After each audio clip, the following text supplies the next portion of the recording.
guys, this is your Yash भैया and welcome to my channel.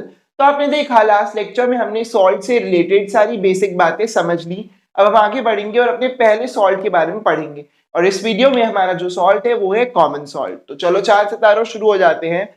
सबसे पहली बात ये आती है कि सोडियम क्लोराइड या कॉमन सॉल्ट होता क्या है। तो ये वही साधारण नमक है जो हम रोजमर्रा की जिंदगी में यूज करते हैं, जिससे हम दाल रोटी बनाते हैं, राइट। तो अब इसकी प्रॉपर्टी ये है कि इसका केमिकल नाम सोडियम क्लोराइड होता है, ठीक। वही जो कॉमन सॉल्ट हम यूज करते हैं केमिकली उसका नाम सोडियम क्लोराइड होता है। अब बात क्या आती है कि इसका प्रेपरेशन कैसे होता है, ये बनता कैसे है। तो चलो समझते हैं। कह रहा है कि लैब में कॉमन सॉल्ट को बनाने के लिए हम लोग एक रिएक्शन का यूज करते हैं, जिस रिएक्शन को न्यूट्रलाइजेशन रिएक्शन कहा जाता है। ये देखिए, जब हम लोग सोडियम हाइड्रोक्साइड बेस की रिएक्शन हाइड्रोक्लोरिक एसिड से कराते हैं, तब जाकर सोडियम क्लोराइड और वाटर बनता है। और लैब में इस रिएक्शन से हम कॉमन सॉल्ट को इजीली प्रिपेयर कर सकते हैं, राइट। लेकिन एक बात बताओ, कॉमन सॉल्ट तो सबके घर में यूज होता है, सबको नमक चाहिए।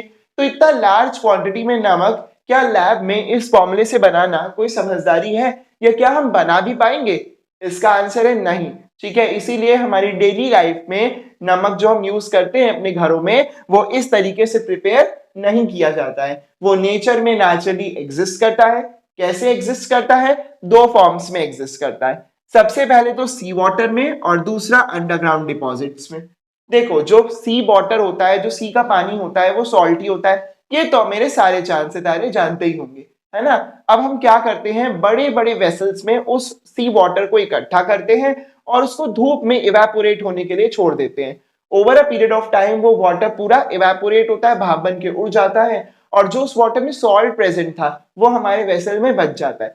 लेकिन इसमें भी एक दिक्कत है। क्या दिक्कत है? दिक्कत ये है कि जो सॉल्ट हमें मिलेगा वो इम्प्योर होगा, वो प्योर नहीं होगा, खाने योग्य नहीं होगा, ठीक है। फिर उसको हम बहुत सारे अलग अलग मेथड से प्योरीफाई करेंगे, उसको खाने योग्य बनाएंगे, और उसके बाद ही वो हमारे घरों में सप्लाई होगा, जिससे कि हम उसको कंज्यूम कर सकें। देखो, यही चीज यहाँ लिखी भी है। Common salt is obtained from sea water by evaporation. The impure salt so obtained is purified to obtain large quantities of pure salt. समझ में आ रही है बात? दूसरा तरीका जो सॉल्ट को ऑब्टेन करने का है वो है अंडरग्राउंड डिपॉजिट से।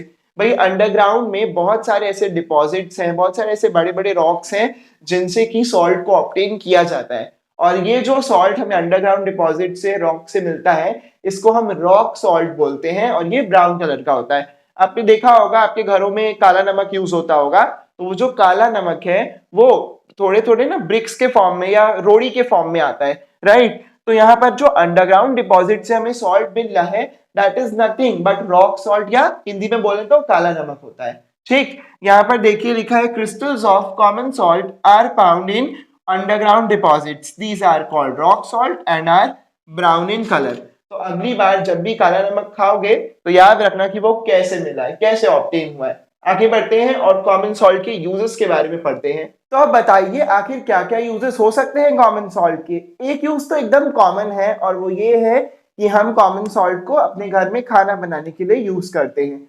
देखो, यही तो नहीं लिखा हुआ है, it is used in cooking food, right. जो दूसरा यूज है वो ये है कि कॉमन सॉल्ट का यूज साबुन या सोप बनाने में होता है। इसके अलावा बहुत सारे केमिकल्स ऐसे हैं, बहुत सारे कंपाउंड्स ऐसे हैं जो कि कॉमन सॉल्ट की हेल्प से बनाए जाते हैं। जैसे कास्टिक सोडा हो गया, जैसे बेकिंग सोडा हो गया, वॉशिंग सोडा हो गया, हाइड्रोक्लोरिक एसिड हो गया। तो ये सब बनाने में कॉमन सॉल्ट का यूज होता है। और अब हमें एक एक करके caustic soda, baking soda, washing soda, इन सभी कंपाउंड्स के बारे में, इनकी प्रॉपर्टीज के बारे में और इनके यूजेस के बारे में पढ़ना है। लेकिन वो हम पढ़ेंगे नेक्स्ट लेक्चर से। तो बस इस वीडियो में इतना ही। होप आपको वीडियो हेल्पफुल लगी होगी। मिलते हैं नेक्स्ट वीडियो में, तब तक के लिए स्टे ट्यून्ड।